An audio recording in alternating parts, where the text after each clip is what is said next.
আপনার চোখে পানি কেন? কিছু না, এমনি। আপনি ওকে খুব ভালোবাসতেন তাই না? তাহলে ওই ছেলেটাকে বিয়ে করছেন যে?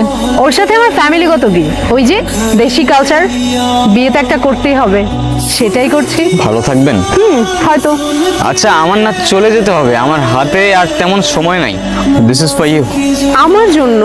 আমার জন্য হয় কিভাবে? আপনার সাথে তো আমার আজই পরিচয়। সময় হলে ঠিক বুঝতে পারবেন। আসি। নীরব? এটা নীরব ছিল? আমি কত খুঁজছি তোমাকে, আবার তো কাছে বিয়ে হয়ে ফেললাম। তোমাকে শেষবারের মতো দেখার লোভটা আর সামলাতে পারলাম না।